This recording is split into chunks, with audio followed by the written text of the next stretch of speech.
video is an excerpt of one of the stories that I'm writing. This is about a girl called Araia.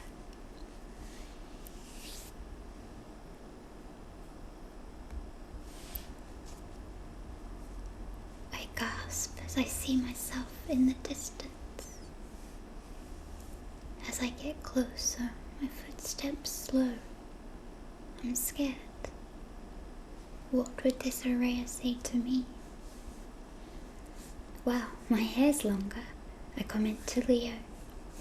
And a side thought, not really important, but I say it anyway. And it's really curly. It actually looks not too bad from this angle. I giggle silently to myself. The future Araia, the future me, turns towards us and smiles. I've been expecting you, child. Really? How did you know I was coming? I'm intrigued. I have faith in myself now, the older girl replied. More than me then. We look at each other, laughing knowingly. So, tell me everything. Why am I here? What does this map lead to? I see you still haven't learned patience yet. But I'm desperate to know what's going on. I need her to fill me in on everything. I want her to fill me in on my next 2 years of my life. She is holding the secret of her past, which is my future. Maybe she could help me defeat fear.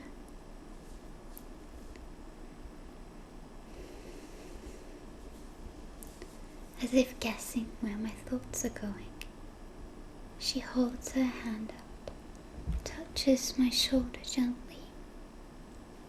We are the same person, she tells me calmly. I know all the questions you will have, but I cannot answer them.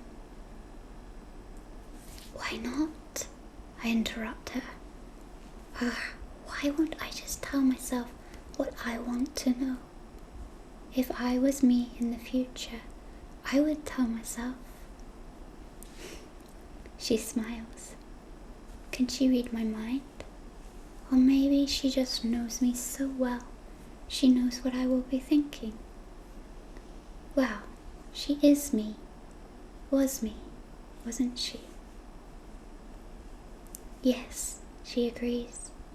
I know what you will be thinking, as I know myself. Wow, I can be super calm when I need to be. Is it really the future me? That must have taken a lot of hard work. We haven't much time, she continues. Suddenly an urgency is in her voice.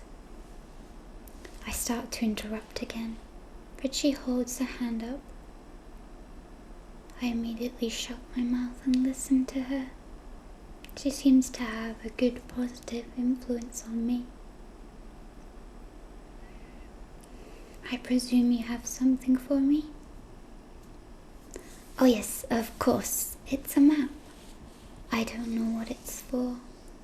My voice trails off as I hand it to her. I watch her face for any sign of recognition, waiting expectantly to be told what it is. But she puts the map straight in her pocket.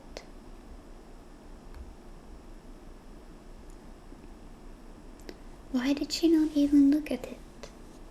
I'm disappointed. I expected us to look over it together, trying to work out what it meant. You must go back now. What? Go back? But I want to help her. We could solve this together. And I want to explore the land, see my friends, see what my future holds. Things are, how can I say, different. People and this world are not the same as they were back in your present time. For a second, I recognized a deep sadness and sense of loss on her face, but then it is gone. She reigns in her emotions and expressions as if they do not exist. Araia, she says to me, as I said, we don't have much time. The laws of time travel will only allow this brief meeting of our timelines before the line back to your present will be broken.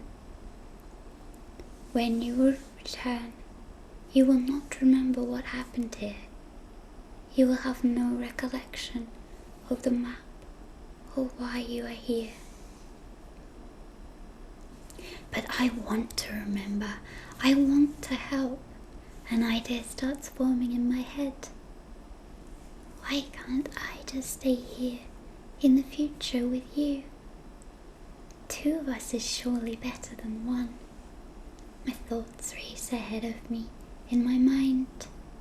We could defeat fear together. He wouldn't know I was here too. We could take him by surprise. My thoughts are interrupted as my future self places her fingers lightly on my lips. Shh, she commands firmly. I do as she says, her words hypnotically controlling me. Her calm floods my mind as I feel her touch. I'm sorry, Araia, but it doesn't work like that. If you do not go back, then I would not exist in this future. I would be gone, and you would have to face this alone. You are not strong enough yet. There are many journeys you have to complete in order to give this future Araia, in order to give me, us, the chance to overpower evil. I try to understand, but her words are confusing me. But I'm ready, I protest. Araia, I must show you this before you go. This is the path you must follow in order to reach where I am today. It is vital that you follow it exactly.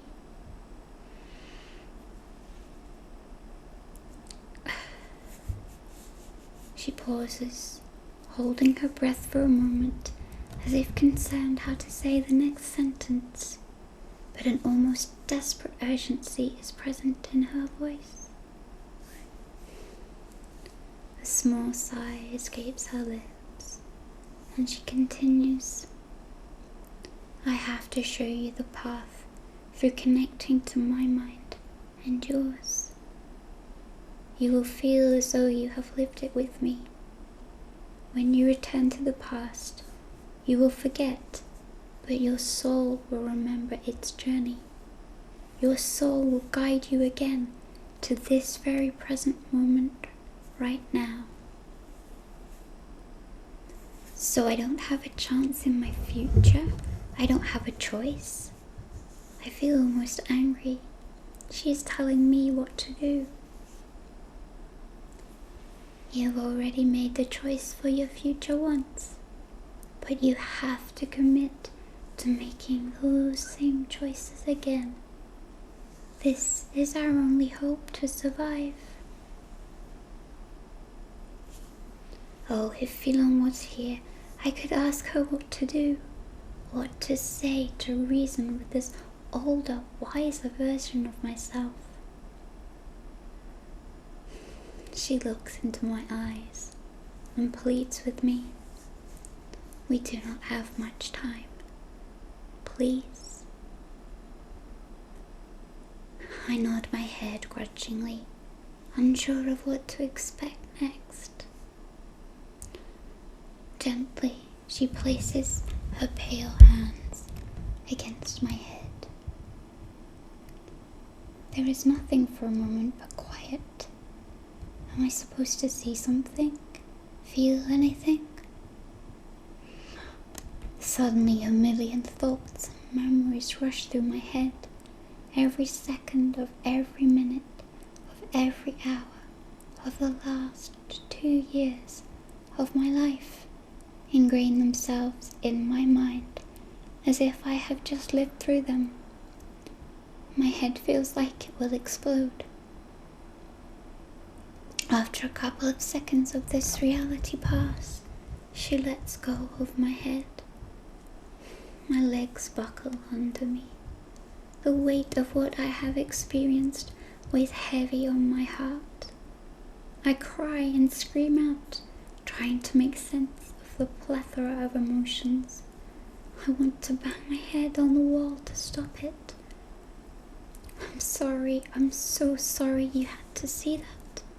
She comes towards me again, holds me tightly. I sob into her chest as her arms are wrapped around my frail body. She feels stronger than me. How could she be stronger when she's been through all that she has just shown me? How could I still be alive? How could we have continued? We're strong enough. Her simple words trying to soothe me. But I can see the suffering and loss you've been through. I can see it through your eyes. I don't want to have to go through that again. I can see how hard it was for you. For me, why put us through that again? I don't want to go back and face that. I'm sorry, Araia, but that is how it has to be. Our past is what brought me here today, to this present. It doesn't work how you want it to. Please, I beg you, turn around and go back now. It is the only chance we have. I don't want you to have to go through these last 2 years of suffering, but I have to ask you to for the greater good. Your sacrifice of going back will be of utmost importance for us having any hope of winning this battle of good versus evil. You have to trust in me. You have to trust in yourself that you will know what is best in the future when you are wiser.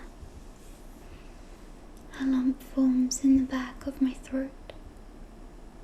I want to cry and plead with myself, but I know that my future self is right. I can see the wisdom in her face. I can see the battle scars in her mind. And I'm scared. I'm afraid for what the future will bring me, to brand those emotional scars in my soul. But I have to do this. I have to sacrifice staying here and not reliving that pain again. Once was enough, but I have to go back and do it again.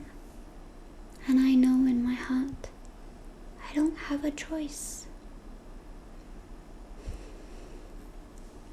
I cry and scream with the injustice of it all. I desperately want it to not be true. I want nothing more than to avoid those years of my life, to have them erased from my path. But though this is what I want, I have to accept that it's the only way to have a chance to win the ultimate battle. I have to accept that I do not want this to be my reality, but it is my reality. I cannot change that. Eventually, I drag myself up from the stone-cold ground.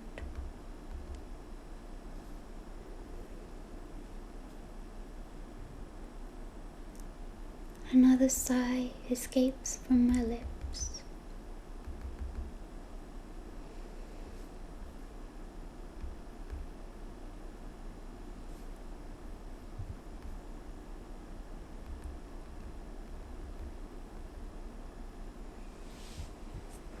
Trust in yourself, she says to me. You will do the right thing. I try to smile at her, pretending that I am okay. But she will know. She will be fully aware how hard this is for me. You will forget meeting me, she tries to reassure me. But I don't want to forget, I protest. I want to know what will happen so I can avoid those suffering parts. I know. And she does know how hard it is. She's already done this part. I know that I'm not allowed to remember because the path has already been chosen. I cannot deviate from that path. It has been etched in my soul. The myriad of parts that I want to change, like editing scenes in a theatre movie, taking out the bad parts. But that is not allowed. It would mess up the plan.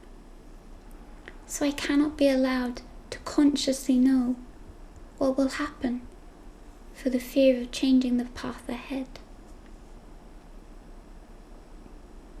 But at least she understands. I can see in her eyes that this is as hard for her as it is for me. I can see her mind yearning to say, okay, you can stay.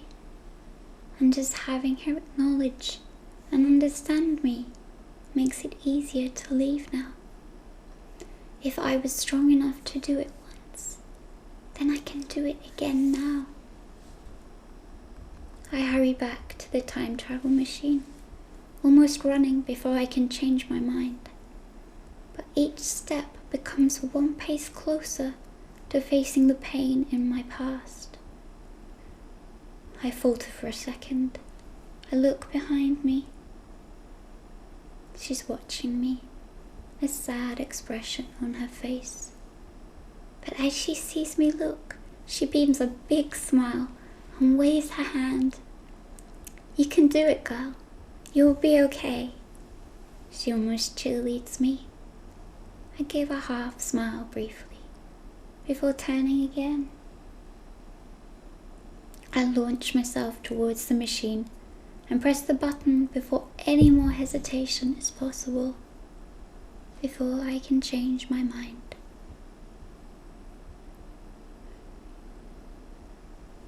I wake up and find myself lying on the floor. My head feels groggy. Where am I? The time machine is by my side. I have a vague recollection of travelling somewhere. Where did I go? But I feel there was something important about the journey. It had some purpose. Why can't I remember? And then a sudden sadness fills me.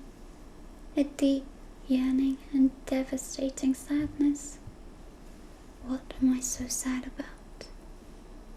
It's as if I know something bad, but I don't know at the same time.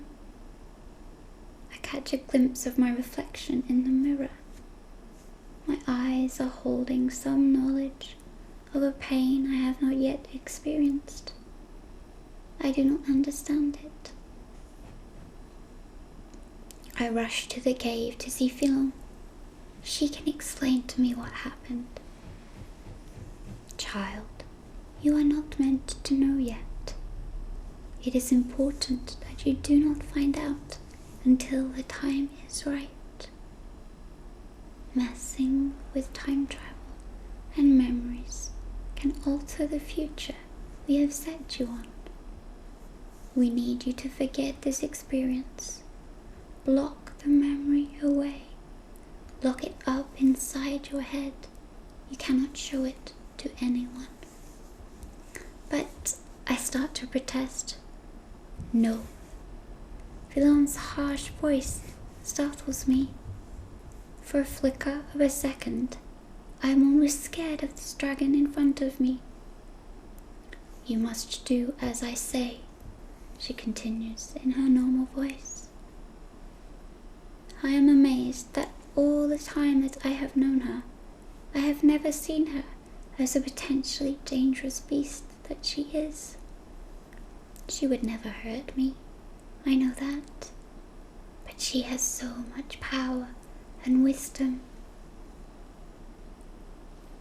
Okay, I mutter, bowing my head. I am ashamed that my persistence led to her having to show her power. I know that she does not ever like to use her power or strength to command others. She looks away. I see in her body language that she wishes she had not shouted, but I know she only raised her voice because this must be important. So I decide to say no more on the subject. I walk towards the corner of the cave and meditate to get the vague memory completely locked away from my conscious mind and anyone else's mind-probing thoughts.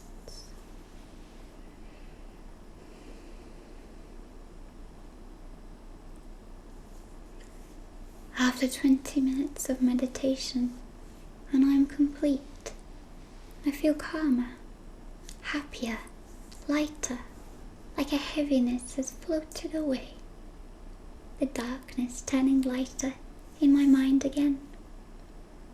I nod goodbye to Philon. I see she wants to be left alone now, so I question her no further.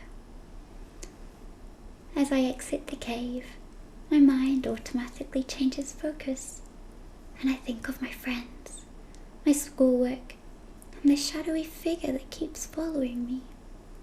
Strange that a dark, shadowy figure can bring me so much intrigue. Who or what is he? She? Why does it follow me? Why am I not afraid?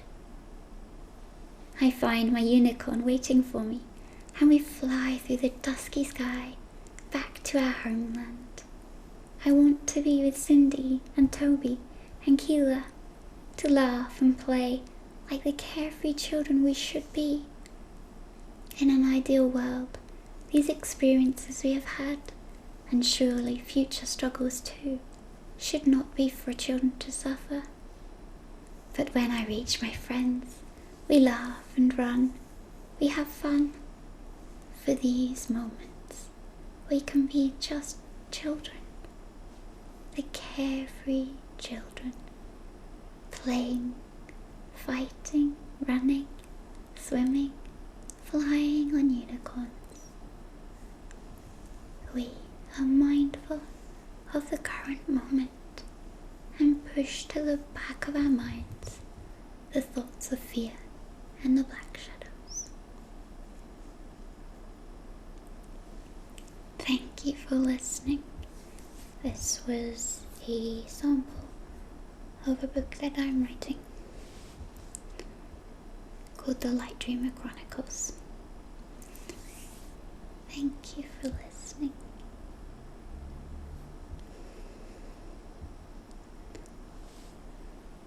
Star